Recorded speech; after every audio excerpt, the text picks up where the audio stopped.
السلام علیکم۔ علیک السلام مسٹر وعلیکم داؤد، السلام۔ سناؤ جی، کہاں سے کال کیسے ہیں سر؟ فرمایا آپ آپ نے؟ خیریت سے ہیں؟ اللہ کا احسان ہے، تھینک یو سر۔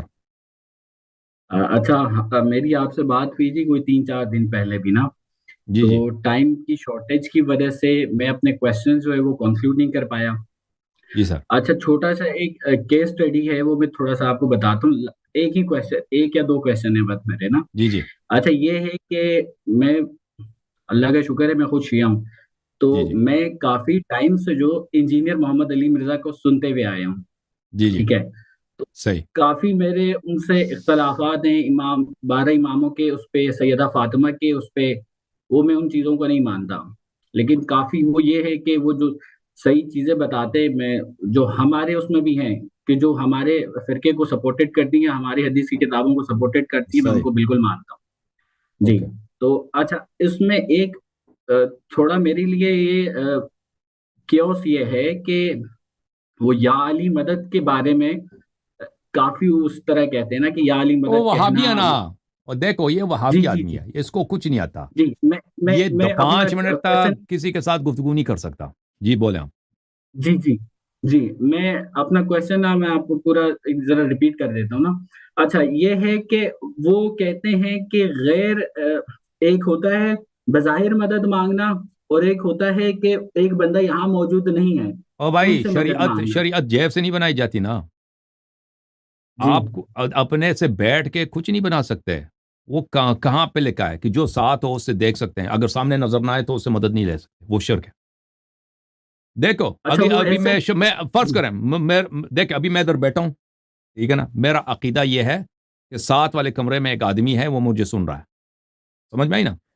جیسے شیعہ کہتے ہیں کہ امام علی علیہ الصلوۃ والسلام ہمارے شاہد اعمال ہیں، ہمارے اعمال ان پہ عرضہ ہوتے ہیں، جیسے قرآن کہہ رہا ہے قل اعملوا فسيرى الله عملكم ورسوله والمؤمنون۔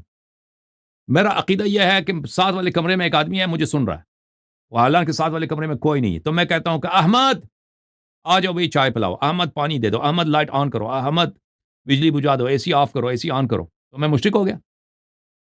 کہ میں نے ایک شخص کو سمجھا کہ موجود ہے، وہ موجود نہیں ہے، میں نے اس کو پکارا، میں کافر ہو گیا، مشرک ہو گیا؟ ایک شخص نہیں سن رہا، یا شخص ادھر سو رہا ہے، یا شخص ہے ہی نہیں، یا سو رہا ہے، یا وہ بہرا ہے، دکھائی اندھا ہے، نہیں دیکھ رہا، میں نے اس سے مدد مانگی، تو میں کیوں کافر ہو جاؤں، میں کیوں مشرک ہو جاؤں؟ زیادہ سے زیادہ میں نے ایک عمل انجام دیے جو بے فائدہ عمل انجام دیے، زیادہ سے زیادہ یہ ہے نا، کافر تو نہیں ہوا۔ اب اگر میرا عقیدہ یہ ہے کہ امام علی علیہ السلام مجھے دیکھ رہے ہیں، مجھے میری مدد کر سکتے ہیں، ٹھیک ہے نا، اور فرض کریں وہ نہیں مدد کر سکتے، فرض کریں وہ نہیں دیکھ رہے، سنائی نہیں دے رہا ان کو، اگر میں نے یہ ان سے مدد مانگی تو میں مشرک کیوں بنا بھائی؟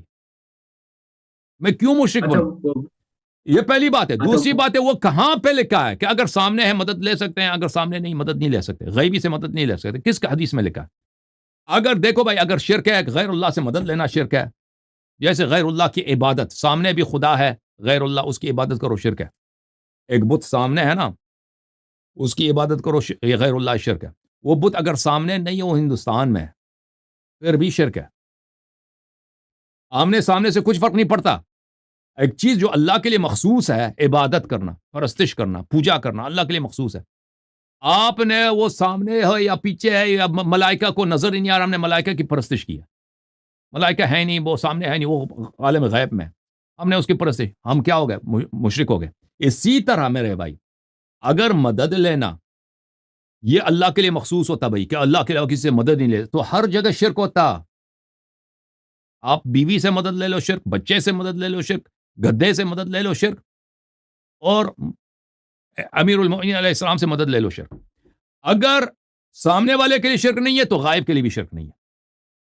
اگر میرے سامنے ایک شخص ہے، میں وہ کہتا ہوں پانی دے دو، ٹیبل اٹھاؤ، مدد کر، ٹیبل ہیوی ہے، میں نہیں اٹھا سکتا، اٹھاؤ ادھر سے، پکڑ لو، ٹیبل اٹھاتا ہے، میں اس کے ساتھ، بھائی 50 کلو کا ٹیبل ہے، دونوں مل کے اٹھاتے ہیں، یہ شرک نہیں ہے۔ تو پھر اگر ایک غیبی ہے قوت ہے، امام علی علیہ الصلوۃ والسلام، وہ مدد کر سکے، میں اس سے مدد مانگتا ہوں، تو یہ بھی شرک نہیں ہے، سمجھ میں آئی نا؟ تو سامنے سے نظر آنے سے کوئی فرق نہیں پڑتا، یہ سمجھ آئی؟ اور پھر عرض کروں، اس کے علاوہ یہ سب مسلمانوں کا اجماع ہے کہ اولیاء سے آپ مدد لے سکتے ہیں، سوائے وہابی کے، سوائے ابن تیمیہ کے، اور وہ بھی سنہ 720 کے بعد یہ عقیدہ شروع ہوا ہے، اس سے پہلے سب کہتے ہیں، وہ کوئی حنبلی سب کہتے تھے کہ غیر اللہ سے مدد لے سکتے ہیں۔ یہ ایک نیا عقیدہ ہے. اس کی وجہ یہ ہے کہ قرآن کی آیات کی غلط فہم. اوکے میرے بھائی, اس سے بہتر جواب آپ کو دنیا میں کہیں نہیں ملے گا. مختصر اور جامع جواب اس سے بہتر کوئی نہیں ملے گا. اب آپ کا جو بھی فالو اپ ہوگا نا, فالو اپ ہوگا اس لیے ہوگا کہ آپ نے میری بات کو اچھی طرح سے سنا نہیں. فالو اپ کر دو, بولو. جی اچھا, اس میں یہ لاسٹ بات میں سمجھ گیا ہوں ساری بات آپ کی. اس میں وہ نہج البلاغہ کا بھی وہ ایڈ کرتے ہیں. نہج البلاغہ میں کوئی ایسی چیز نہیں ہے کہ آپ غیر اللہ سے مدد نہیں لے سکتے بھائی. وہ دکھائیں. میں بتاتا ہوں نا سر, یہ میرے سامنے کھلا ہوا بھی ہے. وہ نہج البلاغہ میں یہ کہ اللہ سے مدد لے لو, اس میں یہ نہیں کہ آپ غیر اللہ سے مدد نہیں لے سکتے. شرک ہے. اچھا, اللہ سے مدد لے لو, یہ تو ہمارا عقیدہ ہے کہ اللہ سے عبادت کرو, اللہ سے دعا کرو, اللہ مدد کرو. غیر اللہ سے مدد نہیں لے سکتے, یہ اس میں نہیں ہے. اچھا, یہ لاسٹ کوسچن چھوٹا سا میرا بھائی. دنیا میں سب شیعہ یہی کہتے ہیں, سب مسلمان جو بھی توسل کے استغاثہ کے قائل ہیں وہ نہیں کہتے کہ اللہ سے مدد نہیں لے سکتے. یہ بیوقوف مستری صاحب نہج البلاغہ کی عبارت لاتے ہیں کہ اللہ سے مدد لے لو. بھائی ہم بھی کہتے ہیں اللہ سے مدد لے لو. بات یہ ہے کہ غیر اللہ سے مدد لینا شرک ہے. یہ ہمیں دکھاؤ, یہ کہاں پہ لکھا ہے؟ نہ قرآن, نہ سنت, نہ حدیث, نہ شیعہ کتاب میں, نہ عمری, کسی جگہ پہ نہیں ہے. صرف ابن تیمیہ کی وہمیات ہیں.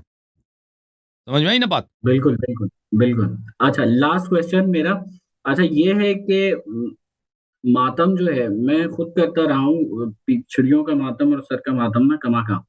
تو پھر میں نے یہ چھریوں والا ماتم پھر میں نے چھوڑ دیا تھا, ہاتھ کا ماتم کرتے ہیں. تو یہ اس کے بارے میں آپ کیا کہتے ہیں؟ یہ آگ پہ چلتے ہیں, یہ کافی یہ دیکھو بھائی, یہ دیکھو, یہ شیعہ مولوی پاگل ہے. خامنہئی صاحب بیوقوف ہے.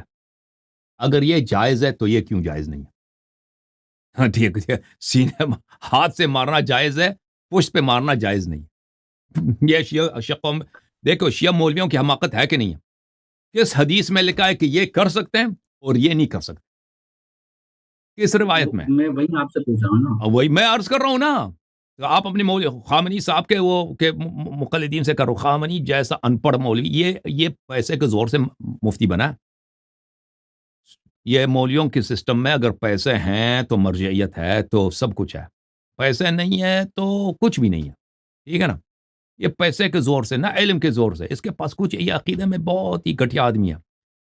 دونوں, یہ جواد نقوی ہے نا آپ کے لاہور, اسی طرح کا یہ بالکل 100% وہابی ہے یہ خامنہئی. اس کو انقلاب سے پہلے سب کہتے تھے یہ وہابی, یہ سنی ہو چکا ہے. یہ اتنا گھٹیا آدمی. یہ ابو بکر, عمر اور عائشہ کی محبت میں یہ غرق ہے. اور یہ اہل بیت علیہ السلام کے عزاداری کے خلاف ہے. فارسی میں اگر آپ ہوتے ہیں نا, فارسی میں اس کے کلپ بہت زیادہ ہیں کہ امام حسین علیہ السلام کے علاوہ کسی اور امام علیہ السلام کی مصیبت مصائب پہ مجلس رکھنا یہ بدعت ہے. اس کا قول ہے. نوحہ سرائی کرنا بدعت ہے. حضرت باب الحوائج امام کاظم علیہ السلام کے مصیبت میں یا حسین کہنا, ہاتھ اٹھا کے یا حسین کہنا, یہ بدعت ہے. خلاصہ یہ 2 نمبر کا وہابی ہے خامنہئی صاحب. تو اگر وہ کہتا ہے کہ آپ پشت پہ نہ مارے زنجیر, یا زنجیر ماریں چاقو سے, چاقو والی تیغ والی زنجیر نہ ماریں, تو یہ بھائی یہ کیا حماقت ہے؟ وہ اگر ہاں تو ایران میں کیا ہے, ایران میں جو ہے نا وہ زنجیر کی اجازت ہے, لیکن اگر زنجیر پہ تیغ ہو, چاقو ہو, تو اس کو اجازت نہیں دیتا. بھائی کیا وجہ ہے؟ اگر آپ کہتے ہیں حدیث, تو وہ زنجیر والی حدیث ہمیں دکھانا. تو عرض یہ ہے کہ حدیث میں یہ لکھا ہے کہ اظہار بے قراری, اظہار بے چینی اہل بیت علیہ السلام کی مصیبت میں یہ کرنی چاہیے. بے قراری ظاہر کرنی چاہیے. بے قراری اس سے بھی ہوتی ہے, زنجیر سے بھی ہوتی ہے, اور چاقو والی زنجیر سے بھی ہوتی ہے. اوکے, اس کی نس جو ہے وہ بے قراری والی نس. اوکے, تھینک یو سر, اللہ کو جزائے خیر.